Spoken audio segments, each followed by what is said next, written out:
Welcome to the Retirement with and On Purpose podcast.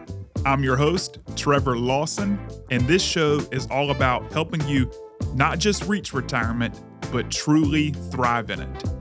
You've put in the work, now let's make sure you can enjoy every moment to the fullest. Today's episode is how to plan for retirement when you don't have kids. And the inspiration for this episode is twofold. One, several clients of mine are either retired or approaching retirement, and we're thinking through some of the unique dynamics for folks in retirement who don't have kids, things such as who to make the key players in their estate plan, which we'll talk about today. And I'm going to quote several advisors throughout today's podcast, but this article can be found on AARP's website, and it was originally written by Tamara Holmes. So let's jump in. 23% of adults in their 50s and 22% of those in their 60s have never had children. A July 2024 Pew Research analysis shows those numbers are likely to rise. According to the same study, the share of childless people ages 18 to 49 who say they are likely to stay that way increased from 37% in 2018 to 47% in 2023. So today's content is not only relevant, but it sounds like it's going to become even more relevant as more and more people are opting not to have children. So financial advisors warn that even if you do have kids, there's no guarantee they will be able or willing to support you in retirement. The safest way to approach retirement is to plan as if you'll be on your own. Here are some things to do if you don't have children to fall back on. So certainly for people that don't have kids, but again, the safest approach to retirement is to not rely on anyone. So for those of you listeners that do have kids, a lot of what we're going to talk about today is still applicable, but that much more applicable to those that don't have children. So the first thing is going to be to build a support team. Quoting here, the big challenge for child-free people is who makes the decisions for us when we can't, says Jay Zigmanis, certified financial planner. I'll use my wife and I as an example, says Jay, who is child-free. If we get in a car crash, who's going to make our medical decisions? Who's going to make our financial decisions? That's stuff that a next of kin would normally do. Think about who among your extended family or close friends might be able to serve as your power of attorney or healthcare proxy. Look for someone your age or younger in relatively good health and ideally living nearby. So that's the key point here when you're thinking about building your support team and thinking about who might be that power of attorney or healthcare proxy.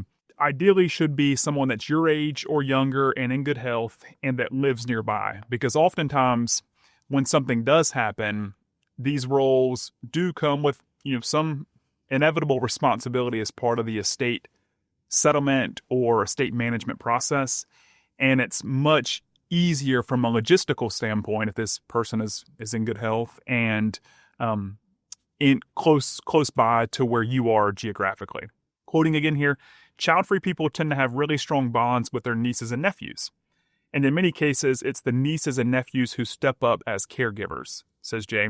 She suggests helping nieces and nephews financially as parents might do for their children. It's this kind of thinking that creates a strong bond. So nieces and nephews could be, for many of you all who do not have children, potentially a logical option for those healthcare power of attorneys, financial power of attorneys.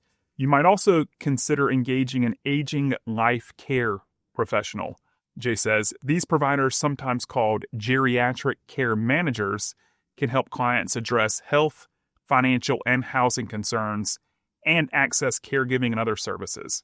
So for those of you that may be having a close friend or family member close by or who's younger is not an option, I would consider looking into geriatric care managers as an option for these integral parts of your estate plan. Finally here, don't wait until you need help to seek it. Talk to prospective proxies now to determine together if they are suitable and willing to take on those roles later in life. Most importantly, for those that do not have children, we're thinking about retirement, build a support team. Secondly, plan for long-term care. Again, this is appropriate for everyone approaching retirement, but just that much more appropriate for those who do not have children to fall back on for care. According to the U.S. Department of Health and Human Services, about 70% of people who reach age 65 will need long-term care at some point in their lives. So again, long-term care, critically important. We've talked about that in previous episodes, but that much more important for those of us who don't have children to fall back on. Quoting again here, "We both help our parents a lot, and I always think, who's going to do that for us?" says Stephanie, age 60, who retired 2 years ago from her job in management at a hospital. An ongoing conversation that we had early on was around long-term care, adds Todd, who works part-time as a consultant. What happens to us when we're older if our health should fail? With less of a family safety net, childless couples may have more reason to consider long-term care insurance. And fortunately, there are more ways than ever to plan for long-term care. Again, I keep referring to it, but go back to previous podcast episodes for more information there. But many employers now offer group long-term care coverage, and then there's a lot of hybrid long-term care policies available. So there's more ways than ever to plan, which thereby creates less excuses than ever to not have a formal long-term care plan in place as you approach retirement. Third piece of advice, consider where and how you want to age. Aging in place is easier when you have an emotional and physical support nearby. One reason many older retirees choose to live close to their children and grandchildren. Childless people have similar needs, but may need to meet them on their own. Here are some steps to consider. Earmark funds for housing needs. So for those of you that do want to stay in your own home, you may want to think about just having funds earmarked for modifications to the homes. So this article suggests things like a ramp or walk-in shower, or to cover moving costs if you do at some point have to relocate, whether for health reasons or other reasons. So earmark funds for housing needs. And if you decide not to stay and age in place, think about continuing care retirement communities as an alternative. I'll re-emphasize how impressed I am with continuing care retirement communities. And for those that do not have children, this is a wonderful way to maintain social engagement throughout retirement, which leads to the fourth recommendation here: save up for social needs. If you anticipate aging alone, think now about how you might stay connected with others. So thankfully here in the Triangle, Raleigh, Durham, Chapel Hill, where we're located, you've got a lot of different ways to stay engaged with people in retirement. There's lifelong learning programs at some of our universities where people age 50 and up can go and take courses at the university. There are travel groups now that are designed for people in retirement. So there are more ways than ever to maintain engagement in retirement, but it oftentimes comes with a price tag. So save up for social needs. Final two items, supersize retirement savings. So federal researchers estimate that parents spend more than $230,000 on average raising a child to age 18. In the ideal world, when we say supersize retirement savings, it could be helpful to put the money that you would have spent on kids away for your own retirement. Again, that's obviously ideal, but could certainly help supersize your retirement savings and ensure that there's a better chance you've got additional monies available for housing and social needs as time goes on. Finally, think about your legacy. So estate planning, quoting here, looks different for people without children. They may have more disposable income because they haven't had to pay child rearing costs, but they may also feel less urgency about what happens to their wealth when there are no obvious heirs. So being proactive in estate planning is especially important for couples who don't have children. Irwin is quoting here, because absent a will, state intestacy laws will determine who inherits your assets. So if you don't take it upon yourself to determine what you want to happen to your monies when you're no longer around, then the state does that for you.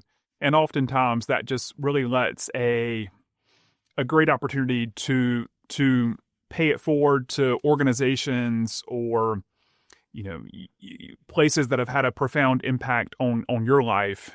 This could be a chance to really bequeath some of those assets to causes or organizations that you care about. So we may want to benefit our alma mater.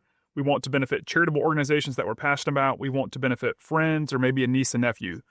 Quoting, this is critical for them because the default almost certainly doesn't reflect what they would like to have happen. So there's a number of different individuals or organizations who could be a part of your estate plan, but it takes some proactive planning to make sure that your intentions are aligned with the appropriate estate planning documentation. So this is, again, designed to be food for thought as always, but for those that do not have children, it creates a unique planning opportunity for you all to think through some of these key items that we talked about today. Until next time, stay well, and I'll look forward to being with you again soon. Take care. Thanks for tuning in to the Retirement with and On Purpose podcast. I hope you're walking away with new ideas and a fresh perspective on how to make the most of your retirement journey. And remember, retirement isn't the end. It's your time to live with purpose. Until next time, I'm Trevor Lawson. Here's to a fulfilling and thriving retirement.